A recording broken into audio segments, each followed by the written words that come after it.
श्री स्वामी समर्थ मित्रांनो, जी स्त्री रात्री पतीजवळ झोपत नाही तिने कान उघडून लक्ष देऊन ऐका, अन्यथा नंतर पश्चाताप करण्याची वेळ येईल. मित्रांनो, आजचा व्हिडिओ खूप खास आणि महत्त्वाचा असणार आहे. आजचा विषय थोडा वेगळा आहे, पण तुमच्यासाठी अत्यंत महत्त्वाचा आहे. सध्या सामाजिकदृष्ट्या विचार करता हा विषय खूप खास आणि महत्त्वाचा आहे. आजचा विषय, जी स्त्री रात्री आपल्या पतीसोबत शयनकक्षात अर्थात बेडरूममध्ये झोपत नाही किंवा पतीसोबत झोपत नाही, त्यांना नंतर पश्चाताप का करावा लागतो, असे का होते. सर्वसाधारणपणे असे म्हटले जाते की पती पत्नीने तर एकत्र झोपले पाहिजे, नाही तर पत्नीला कोणत्या यातनांचा त्रास भोगावा लागतो. किंवा खरंच पती पत्नीने एकत्र झोपणे आवश्यक आहे का, खूप गरजेचे आहे का, यानंतर किंवा जर वेगळे वेगळे झोपले तर काय होते. मित्रांनो, या व्हिडिओमध्ये आपण जाणून घेणार आहोत की पत्नीने पतीसोबत झोपणे का महत्त्वाचे आहे. तसेच या व्हिडिओमध्ये भगवान शिव नारद मुनींना एक कथा सांगतात. त्या कथेनुसार पती पत्नीने एकत्र का झोपले पाहिजे यानुसार सविस्तर माहिती आहे. तुम्हाला आम्ही याच कथेद्वारे समजून सांगणार आहोत की मनुष्याच्या प्रमुख 3 चुका कोणत्या आहेत हे देखील पाहणार आहोत की कोणत्या चुकांमुळे मनुष्य बर्बाद होतो, ज्या मनुष्य स्वतः जाणून बुजून करतो आणि त्याचे परिणाम त्याला नंतर भोगावे लागतात. म्हणून मित्रांनो, आजचा व्हिडिओ 2 विषयांवर आधारित आहे. म्हणून तुम्हाला कळकळीची विनंती आहे की व्हिडिओ शेवटपर्यंत नक्की पहा. व्हिडिओमध्ये आमच्यासोबत राहा. जी कथा आम्ही तुम्हाला व्हिडिओमध्ये समजावण्यासाठी घेऊन आलो आहोत ती नीट लक्षपूर्वक ऐका. आणि जर तुम्ही चॅनलवर नवीन असाल तर चॅनलला सबस्क्राईब करा.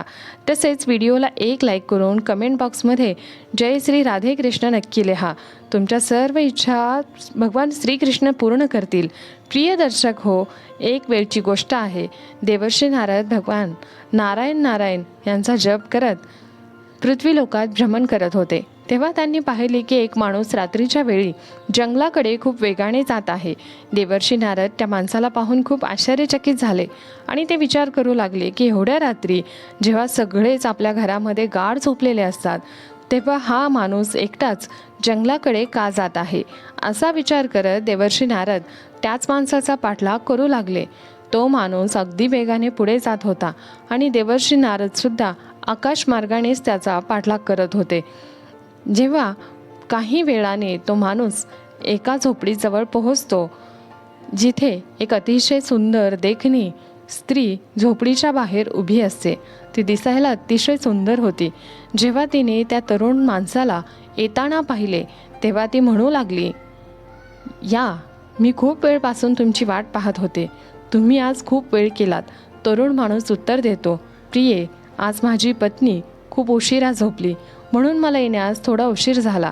तेव्हा सुंदर स्त्री म्हणते, काही हरकत नाही, तुम्ही आलात हेच माझ्यासाठी खूप महत्त्वाचे आहे. मला देखील माझ्या पतीला झोपवण्यात थोडा उशीर झाला, पण तरीही मी तुमच्यापेक्षा थोडे आधी आले. त्या दोघांचे बोलणे ऐकत होते. देवर्षी नारदांनी ते बोलणे ऐकले आणि ते दोघे बोलले की चला आयुष्याचा खरा आनंद घेऊया. ते बोलून दोघेजण झोपडीत गेले.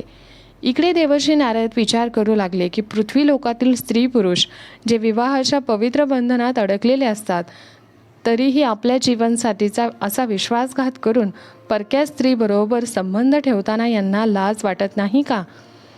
यांना या कृतीची जरा देखील भीती वाटत नाही का की आपण आपल्या पती किंवा पत्नीसोबत विश्वासघात करणे हे किती मोठे पाप आहे. हा सर्व प्रकार पाहून देवर्षी नारद यांच्या मनात अनेक प्रश्न निर्माण झाले. या प्रश्नांची उत्तरे शोधण्यासाठी देवर्षी नारद नारायण नारायण जप करत कैलास पर्वताच्या दिशेने जाऊ लागले. काही वेळानंतर कैलास पर्वताला पोहोचतात. तिथे भगवान शिव विराजमान असतात. नारायण नारायण जप करतच आकाशमार्गाने पोहोचलेले नारद मुनी कैलास पर्वतावर भगवान शिव यांना भेटतात आणि त्यांनी सांगतात की मी पृथ्वीवर भ्रमण करण्यासाठी गेलो होतो, तेव्हा तिथे एक मला विचित्र घटना दिसली. एक तरुण व्यक्ती परक्या स्त्रीकडे संबंध ठेवण्यासाठी का बरे जातो, त्याच्या पत्नीचा तो विश्वासघात का करतो, असा माझ्या मनात एक मोठा प्रश्न आला. त्याच प्रश्नाचे उत्तर शोधण्यासाठी मी तुमच्याकडे आज आलो आहे. भगवान शिव म्हणाले, देवर्षी नारद, तुम्ही प्रश्न विचारा. तुमचा हाच प्रश्न आहे ना? मी नक्कीच तुमच्या शंकेचं निरसन करेल.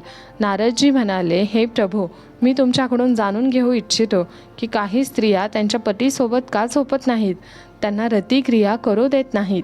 पतीसोबत न झोपल्यामुळे आणि रतिक्रिया न केल्यामुळे त्या स्त्रीच्या जीवनावर काय परिणाम होतो, तिला कोणते परिणाम भोगावे लागतात.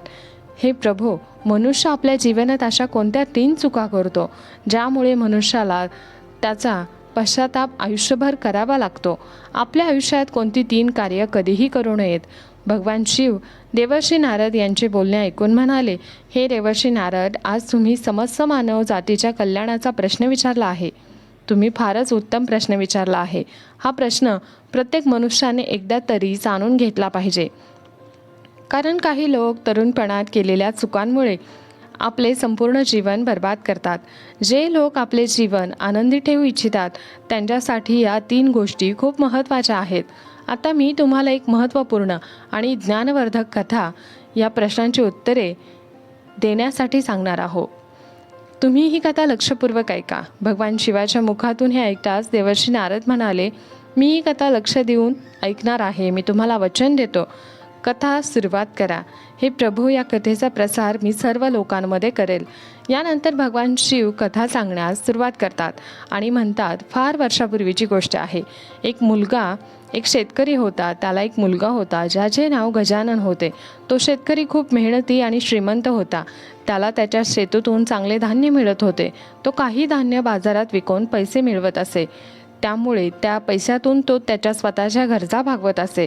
शेतकरी धनवान होता म्हणून तो शेतकरी आपल्या मुलावरही खूप प्रेम करायचा आणि त्यालाही कशाची काही कमी पडू देत नसायचा.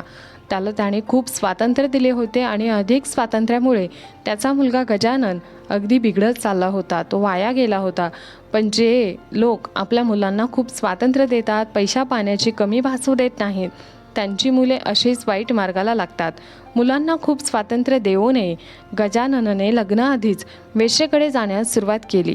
एके दिवशी शेतकऱ्याला समजले की त्याचा मुलगा जुगार खेळतो, दारू पितो, व्यसनी झाला आहे. शेतकऱ्याला हे समजल्यावर त्याला खूप दुःख झाले. त्याने विचार केला की हे सर्व गजाननला दिलेल्या खूप स्वातंत्र्यामुळे झाले आहे. त्याने ठरवले की आता आपल्या मुलाचे लग्न लावून द्यावे. शेतकऱ्याने विचार केला की लग्नानंतर जेव्हा त्याची पत्नी घरी येईल तेव्हा पत्नी त्याला समजावेल, कदाचित तिचे ऐकून घेईल असा विचार करून शेतकऱ्याने आपल्या मुलाचे म्हणजे गजाननचे लग्न लावून दिले.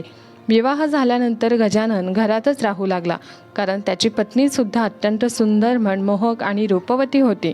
काही काळानंतर गजाननच्या आईवडिलांचे वय झाले.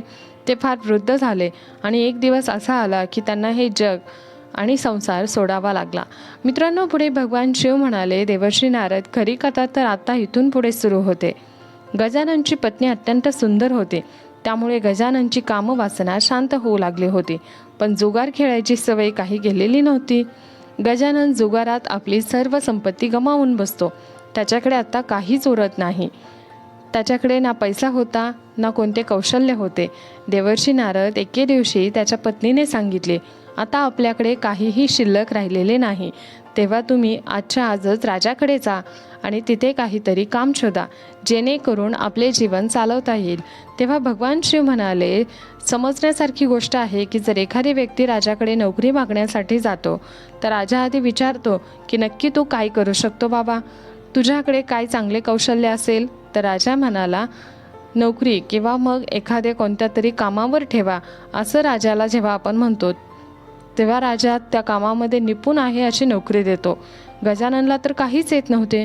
कोणतेच कौशल्य लहानपणापासून शिकलेला नव्हता. तो तर लाडात वाढलेला होता. कामाची सवय नव्हती. आई वडिलांनी खूप लाड केला होता. गजाननला 2 मुलगे झाले. त्यांचे लग्न लावायचे होते. पैशांची खूप गरज होती. गजानन त्याचे घर चालवणे देखील त्याला खूप कठीण झाले होते. धनधान्यासाठी तो पूर्णपणे मोकळा झाला होता. आपल्या शरीराची सर्व शक्ती जणू पूर्णपणे नष्ट केली होती. एके दिवशी गजानन कामवासना शमवण्यासाठी आपल्या पत्नीकडे जातो, परंतु त्याची पत्नी रतिक्रिया करण्यासाठी त्याला नकार देते. ती म्हणते की जगातील सर्व सुख फक्त कामवासनेतच नसते, गरजवंतांची मदत करण्यातही असते. जे लोक कामवासनेमुळे वेडे होतात ते बर्बाद होतात. त्यांच्या घरी धनधान्याची बरकत राहत नाही. आज तुमच्यावर सुद्धा तीच वेळ आलेली आहे. भगवान शिव म्हणतात, स्त्रियांनी या 3 चुका करू नयेत. त्या लक्षपूर्वक ऐका. काही पुरुष जाणून बुजून अशा चुका करतात. काही लोक अनावधानाने अशा चुका करतात, मुद्दामून करतात. परंतु ज्यांच्याकडून या चुका घडतात त्यांचं आयुष्य बर्बाद झाल्याशिवाय राहत नाही, हे मात्र नक्की. पहिली चूक म्हणजे आपल्या जीवनाच्या सुरुवातीच्या काळात चांगले शिक्षण, चांगले कौशल्य नाही मिळवले. जर तुम्ही ही चूक केली तर तुमच्या मुलांना ही चूक केली तर तुम्हाला तुमच्या मुलांना जीवन आणि भविष्यात अनेक समस्यांना सामोरे जावे लागते. ही चूक तुम्हाला आयुष्यभर त्रास देऊ शकते बरं का. दुसरी चूक म्हणजे कामांना पुढे ढकलण्याची सवय. जर तुम्ही तुमच्या तरुणपणी कोणतेही काम करण्यास टाळाटाळ केली, वेळेचा योग्य प्रकारे वापर नाही केला, त्याचा परिणाम असा होतो की तुम्हाला तुमचे उद्दिष्ट साध्य करण्यात खूप मोठ्या अडचणींचा सामना करावा लागू शकतो. आणि तिसरी चूक म्हणजे चुकीच्या संगतीत पडणे. तुमच्या तरुणपणी तुम्ही जर चुकीच्या संगतीत पडला किंवा वाईट सवयींच्या बळी पडला तर तुम्हाला तुमच्या आयुष्यात यशस्वी होण्यापासून अशा सवयी रोखतात आणि बर्बादीकडे घेऊन जातात. सर्वात महत्त्वाची गोष्ट म्हणजे आरोग्याकडे दुर्लक्ष करणे.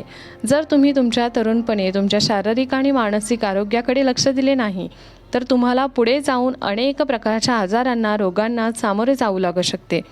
त्यामुळे तुम्ही आरोग्याची विशेष काळजी घेणे खूप महत्त्वाचे आहे. तुमच्या जीवनाची सुरुवात चुकीच्या मार्गाने झाली तेव्हा तुम्हाला आज अडचणींना सामोरे जावे लागते आहे. आता तुमच्यासोबत झोपायची इच्छासुद्धा नाही. आता वय अर्ध्यापेक्षा अधिक झाले. मी भगवंताच्या सेवेत विलीन होऊ इच्छिते. भगवंत नक्कीच आपली मदत करतील.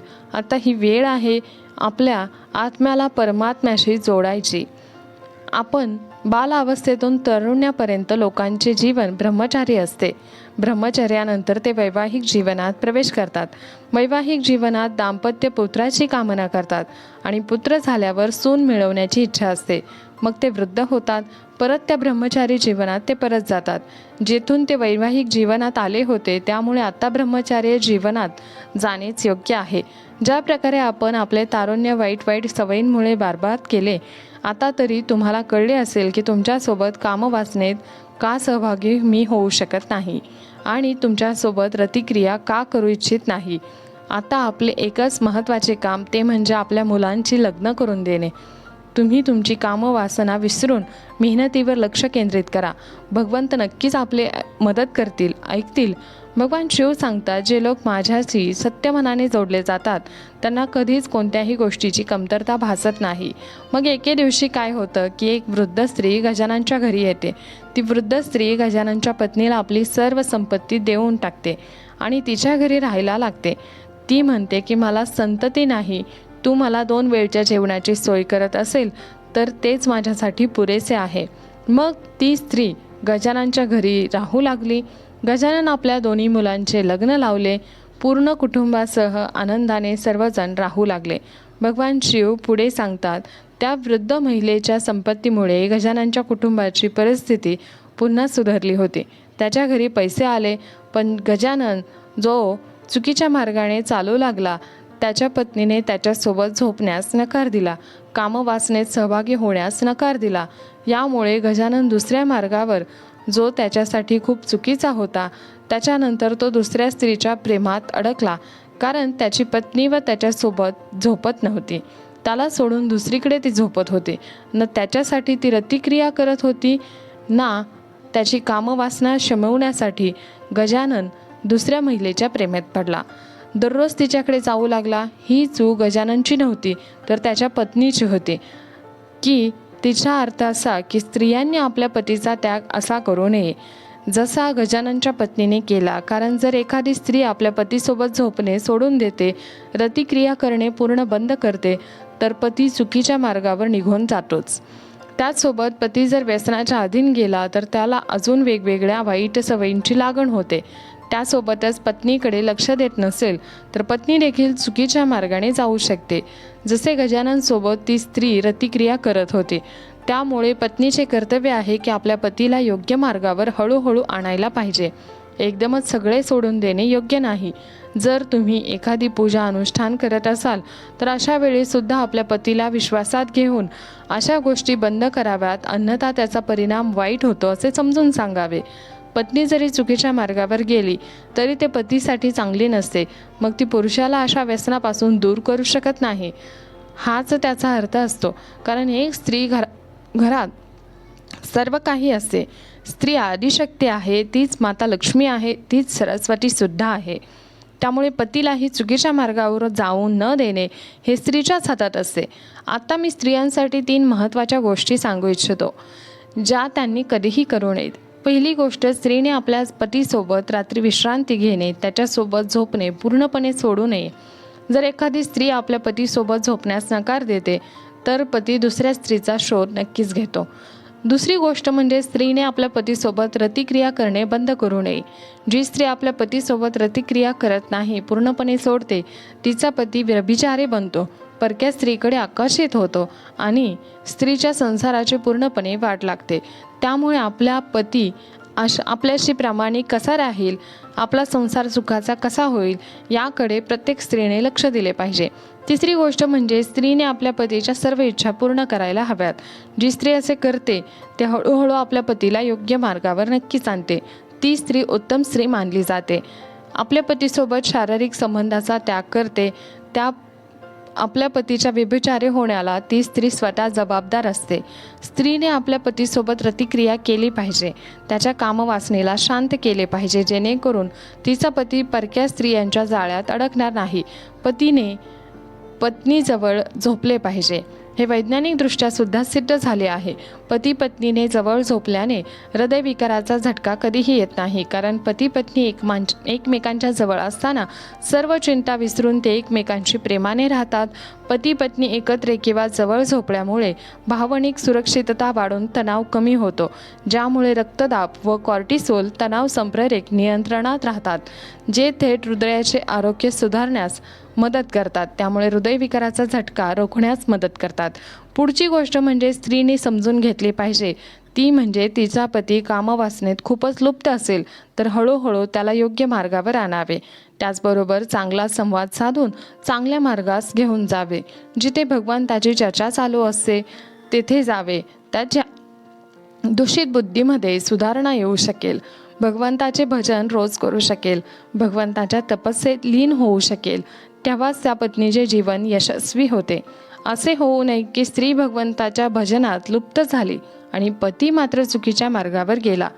पत्नी पतीच्या शारीरिक संबंधापासून पूर्णपणे दूर गेली तर पती चुकीच्या मार्गावर गेला तर तेही योग्य नाही. पत्नी ही पतीची जीवनरूपी गाडीची 2 चाकं असतात. जर एक चाक रस्त्यावरून भटकले तर एका चाकावर गाडी कशी चालणार? त्या गाडीला धक्का लागतो, हे चालत नाही. असा संसार मोडखळीस येतो. स्त्रीने लक्षात ठेवलं पाहिजे की 3 प्रकारे आपल्या पतीच्या इच्छांना पूर्ण करता येईल. योग्य मार्गावर आणून उभं करावं. ज्या स्त्रिया असे करतात त्या समाजात सर्वश्रेष्ठ स्त्रिया मानल्या जातात. आपल्या पतीला चुकीच्या मार्गावर जाण्यापासून थांबवतात. मग पुरुषसुद्धा दुसऱ्या स्त्रीचा विचार करणेही टाळतात. स्वतःबरोबर पत्नीचे कल्याण करतात. भगवान शिव म्हणतात, हे देवर्षी नारद, आता तुला कळलं असेल की तो पुरुष ज्याला तू पाहिलं, तू झोपडीत एका स्त्रीसोबत रतिक्रियेत लिप्त होता, तो गजाननच होता. त्याच्या पत्नीने त्याच्यासोबत शारीरिक संबंध ठेवणे पूर्णपणे सोडून दिले. न ती तिच्यासोबत झोपत होती, न रतिक्रिया करत होती. त्यामुळे गजानन आपली कामवासना शांत करण्यासाठी दुसरीकडे जाऊ लागला. जर प्रत्येक स्त्रीने ही खबरदारी घेतली आणि आपल्या पतीला चांगल्या मार्गावर घेऊन गेली तर तिच्यासोबत पतीचे देखील कल्याण होते. अन्यथा पती वाईट मार्गाला लागतो आणि संसार पूर्णपणे बिघडतो. आपण बऱ्याच ठिकाणी असे उदाहरण बघतो की वय होऊन सुद्धा एखादा पुरुष दुसऱ्या स्त्रीच्या प्रेमात पडतो. त्याला पूर्णपणे जबाबदार त्याची पत्नी असते. भगवान शिव म्हणाले, नारदजी, आता तुम्ही स्वतः पाहिलंच की पुरुष का बिघडतो. मित्रांनो, देवर्षी नारद आपल्या प्रश्नांची उत्तरं जाणून खूप प्रसन्न होतात. नारायण नारायण जप करत पुन्हा विष्णू लोकात जातात. मित्रांनो, आम्हाला आशा आहे की तुम्हाला ही माहिती खूप आवडली असेल, ही माहिती उपयुक्त वाटली असेल. तर या व्हिडिओला एक लाईक नक्की करा, चॅनलला सबस्क्राईब नक्की करा आणि आम्हाला प्रोत्साहित करा. व्हिडिओ शेवटपर्यंत पाहिल्याबद्दल मनापासून आभार. धन्यवाद. श्री स्वामी समर्थ. जय जय स्वामी समर्थ. जय श्री राधे कृष्ण. जय श्री राधे कृष्ण. जय श्री राधे कृष्ण.